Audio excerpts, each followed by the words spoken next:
कि वहाँ पे गौ हत्या हुई है, जिसकी सूचना मिलते ही समस्त गौ सेवक कसाई मंडी में गए।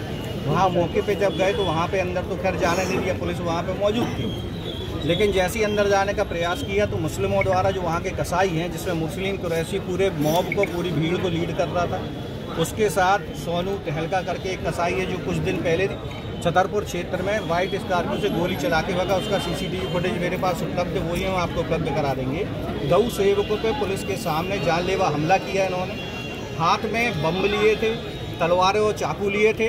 और मुस्लिम कुरैशी पे पिछले साल भी हुआ था FIR। अभी मैंने तीसरे महीने में 7/3/2025 को एक ज्ञापन हुआ था जो गौ हत्या हुई थी, उसमें मुस्लिम कुरैशी, फ़हीम, इसके साथ कासिम और अन्य लोग का नाम लिख के दिया था। लेकिन मुझे ये समझ में नहीं आया क्या कारण हुआ कि पुलिस ने बाकी लोगों को तो अपराधी बनाया, लेकिन मुस्लिम कुरैशी और ये फ़हीम जो पूरे शहर में गुंडा बना घूम रहा है। कल ही उसने एक किन्नर को मारा है, उसके साथ एक समीर था, उसने भी मारा, FIR हुई है। आज वहाँ पे बीच चौराहे पे कट्टा लेके खड़ा था, वहाँ पे चमन चौराहे पे, और बोल रहा था कि गाली देके बोला बहन की कि इधर आने दो, फिर अपन एक एक को निपटाते हैं। अगर मौके पर पुलिस नहीं होती तो हो सकता है एक बड़ी घटना हो जाती। गौ सेवकों पे अभी हमला पत्थरों से हुआ, हो सकता है उनकी हत्या कर दी जाती।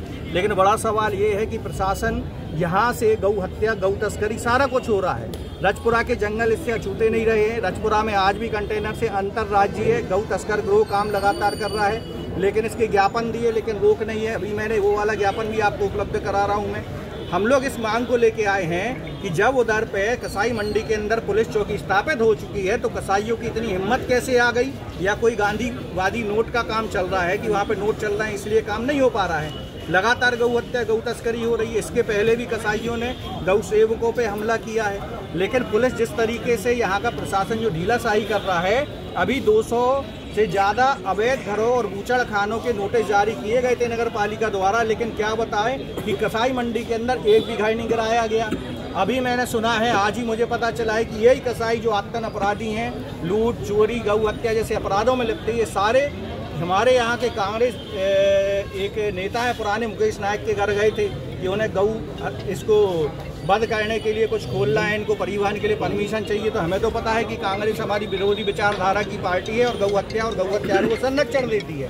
हमारी आज मांग यही है कि अगर इससे कठोर कार्रवाई नहीं होती है तो कल हम समस्त दमों बंद करेंगे। फ़हीम हो गया, समीर हो गया, ये आतंक अपराधी, इनके रिकॉर्ड देखे जाए और उनका सरगना मुस्लिम कुरैशी। और मैं माननीय कलेक्टर साहब से एक निवेदन करना चाहता हूं कि शांति समिति की बैठक में ऐसे अपराधियों को किस हैसियत से बुलाया जाता है जो लगातार आतंक अपराधी और अपराधी घटनाओं को बढ़ाते हैं और संरक्षण देते हैं।